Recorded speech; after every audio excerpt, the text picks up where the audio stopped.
Celebrities in the basement, the place to be. Karen Wilder Martin on your TV. Politics, drama, music, sports, arts. Favorite celebs, climbing the charts. First-hand info on the live. Careers, next projects on the rise. Come visit Karen every week. Never know who's in the hot seat. Celebrities in the basement is the place to be. You got Karen Wilder Martin on your TV screen. Celebrities in the basement is the place to be. You got Karen Wilder Martin on your TV screen.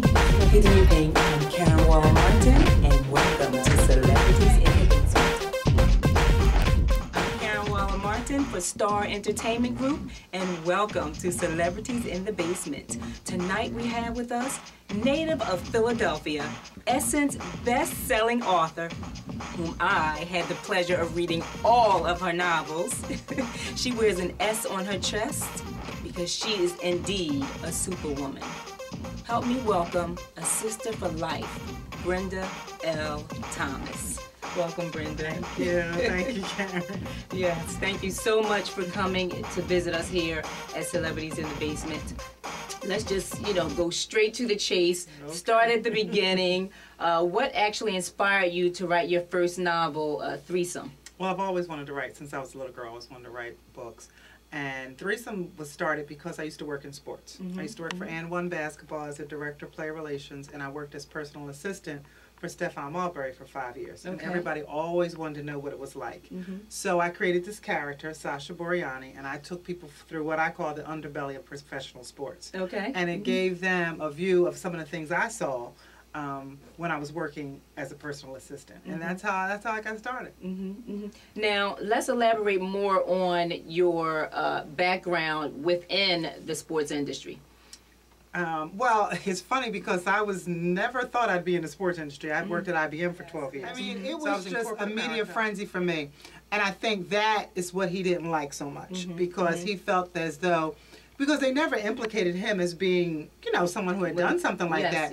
But, when they solidify who you are when you go on TV, they said, Brenda L. Thomas, author of, former personal assistant. So that was kind of crazy. And I remember being in California one time, and I had just done radio out there.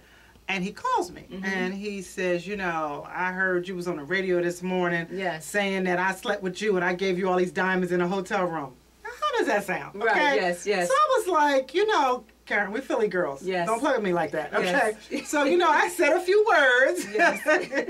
And, I wish he would have called the station because, then that would have meant more sales for me. But, it kind of cooled out and everything, but I haven't talked to him in a while. Is it true as an author? I mean, yes, writing fiction, you're using your creative side, but also, aren't you coming from a reality side as well? Always, always.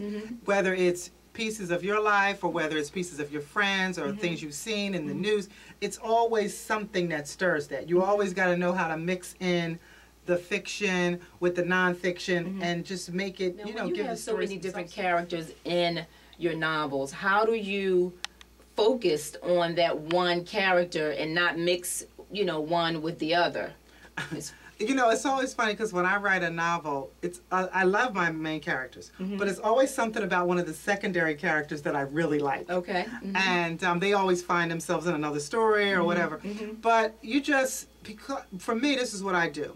I have a main character, I have the male counterpart or what have you. And then what I do is I cut out pictures from magazines, they don't have to be celebrities, of people who remind me of my characters.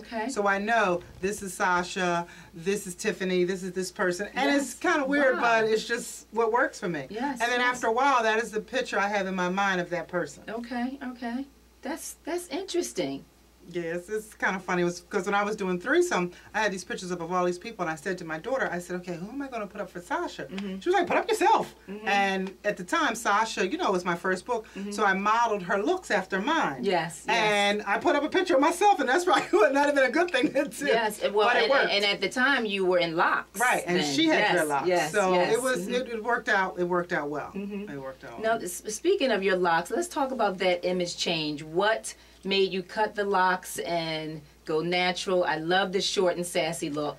I just wanted something different, you know, Yes. just so, like we women are. You know, I was like, you know what, it's time for a new look. Yes. And people say to me, my family, it's because I had the memoir coming out. But Yes. whatever, with the reason, it's been about 3 or 4 years now, and, you know, I like it. Sometimes I think about those dreadlocks and I wish I had them back. Because, you know, the maintenance on this is, you know, expensive. It's okay, but it looks wonderful. I Thank love you. it. And that is actually when you, speaking of your memoirs, when you actually cut the locks. Yeah, right. Mhm. When you were writing the memoirs, or right before your launch. I think it was about a year before the book came out. Okay. It was, you know, it was kind of like, okay, I'm going to do this. So I went to my daughters and her and my granddaughters, they cut them out and everything. Then I was going through all this transition about how I was going to wear it and what I was going to do with it. All these different hairdressers, and then finally settled on a hairdresser, and I've been with her now for about 3 years. And who is that? Brenda Davila. Okay. She's at Salon, well, she owns Salon Tenchi. Okay. Brandy, you said? Yes. Kudos, Brandy. Let's delve into your memoirs. Oh, boy. Laying down. Let me get a sip of water. Yes. Laying down my burdens. Brenda. Yes. I want to commend you over and over and over again. It's a compelling, and it's her memoirs, audience. It's her memoirs. So how long did it actually take you? Or let me rephrase that.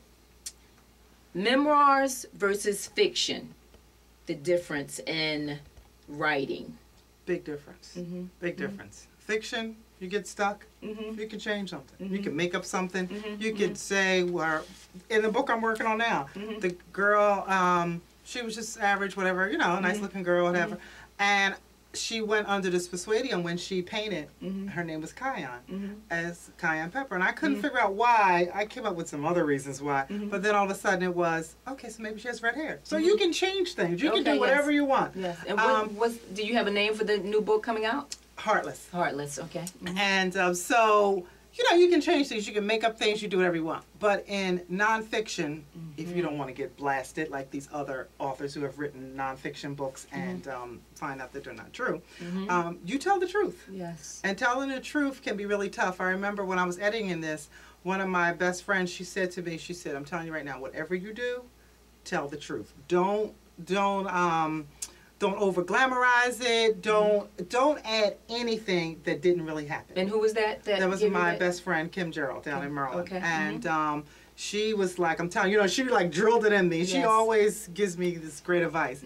So, and that's what I did. And I probably told more than I should have told because people have come to me and said, why did you tell on yourself? But the reason for the memoir wasn't to tell people, oh, you know, this man did me wrong. It was to share my story. Yes. It was not his story. It was my story. Yes.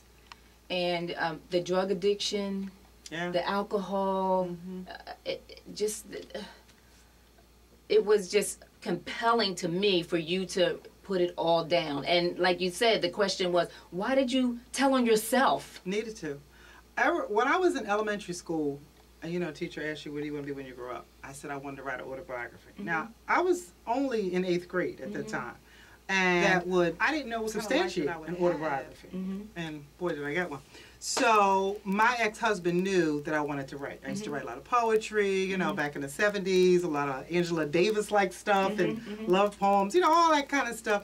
And I always wanted to be an author. So his thing, you know, after several into the relationship, that if I ever wrote again, because he found something that I had written that he didn't like, that he would kill me. And I believed him, because the night that he said that, he beat me with a sneaker in front of my daughter, and I never wrote. For 10 years, I didn't write. I didn't even want to write a grocery list. I just did not write. And so imagine being an author, wanting to be an author, and having that choked out of you. So for 10 years of that 15-year marriage and relationship, I didn't write.